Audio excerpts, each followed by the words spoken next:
au plan comportemental.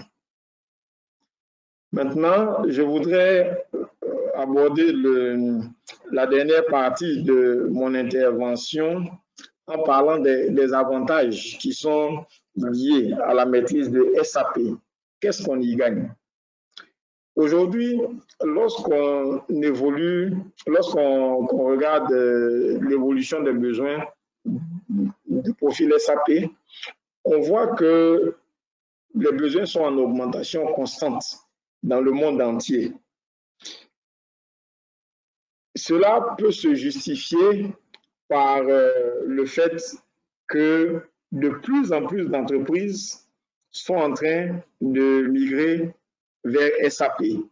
Et donc, plus les entreprises vont utiliser SAP, plus il y aura besoin de spécialistes SAP. Et le deuxième avantage qui est lié à la maîtrise de SAP, c'est de pouvoir garantir votre employabilité en détenant un savoir-faire qui finalement est rare et qui est recherché internationalement. Les compétences SAP sont recherchées partout. J'ai échangé aujourd'hui encore avec un ami qui est consultant SAP senior. Il vivait en Côte d'Ivoire et là, il est parti travailler en France sur un projet d'implémentation SAP. Alors, vous me direz, mais est-ce qu'en France, il n'y a pas suffisamment de personnes pour le faire? Je vous laisse tirer la conclusion. Si des personnes partent de la Côte d'Ivoire vers la France pour aller piloter un déploiement SAP, c'est que des compétences sont recherchées à l'international. Lorsque on recrute, par exemple, une assistante de direction, un chargé de la paye, l'espace de recherche est toujours national parce qu'on n'a pas besoin d'aller à l'étranger pour trouver ces postes-là.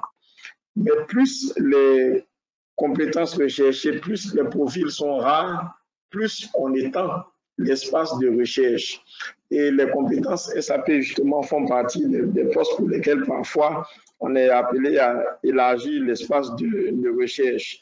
Et si vous voulez faire une carrière dans le métier de consultant SAP, la mobilité internationale sera sans doute l'un des éléments qui vont contribuer à vous faire avoir une carrière belle et enrichissante. Le troisième avantage lié à la maîtrise de SAP, je pense que c'est la possibilité de travailler dans les plus grandes entreprises, qu'elles soient nationales ou internationales, ou même les organisations internationales.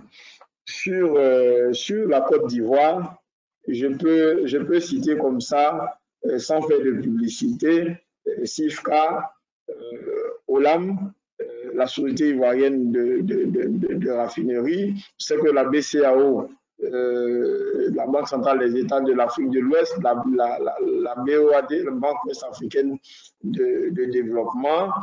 Je sais que Nestlé hier, Barry Callebaut, etc. Donc vraiment, vous voyez que ce ne sont pas des petites boutiques qui utilisent SAP. Quoi qu'il y ait une solution SAP pour les PME, SAP Business One. Mais lorsque vraiment vous avez la maîtrise de SAP, cela vous donne la possibilité de travailler dans de grandes entreprises ou dans des organisations internationales. Et parole de recruteur, et je vous demande de me croire, avoir le nom de certaines entreprises dans son CV, c'est comme un passeport pour la vie professionnelle. Ça contribue à vous ouvrir d'autres portes parce que finalement, on se dit, s'il a travaillé chez Coca-Cola, si ensuite Shell lui a fait confiance, c'est que nous aussi, on peut le faire. Et finalement, l'un des autres avantages liés à la maîtrise de SAP, c'est que cela devient un atout décisif lors des recrutements. Lorsqu'on recrute un spécialiste SAP, on mentionne bien dans l'annonce qu'il faut avoir la maîtrise de SAP. Et nous recevons généralement des centaines de CV lorsque nous lançons des appels à candidature. Et le tri se fait de façon mécanique. Si on ne voit pas SAP dans le CV, on passe au suivant. Ça encore, c'est nous qui faisons le tri de façon manuelle. Mais aujourd'hui, avec le développement de la technologie, on a des solutions, des outils de recrutement qui font le tri de façon automatique des CV. Et donc, avoir les 3 lettres SAP dans le CV, ça constitue finalement le ticket d'entrée pour pouvoir aller à la prochaine étape. Là, il n'y a pas d'explication, il n'y a pas à convaincre le recruteur que lorsqu'on va commencer, on va apprendre. C'est le ticket d'entrée. Si vous ne l'avez pas, on passe au suivant.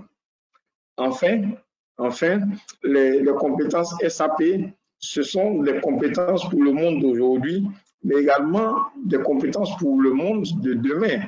Parce que lorsqu'on regarde un peu l'évolution des choses avec la digitalisation, le traitement des données prend de plus en plus d'importance. Ce qu'on appelle le big data, la gestion d'une grande foule de données, ça prend de plus en plus d'importance. Et les nouvelles versions de SAP intègrent justement cette problématique de gestion de volume très important d'informations et puis de simplification du reporting. L'une des faiblesses qu'on a pu observer avec SAP jusqu'ici, ça peut être que SAP fournit des informations qui sont extraites et retraitées sous Excel ou bien d'autres logiciels.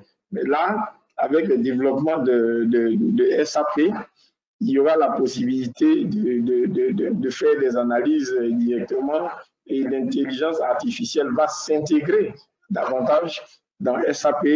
Et c'est ce qui me laisse penser que la compétence de SAP, c'est une compétence pour aujourd'hui, mais parce que SAP se renouvelle, c'est également une compétence pour demain.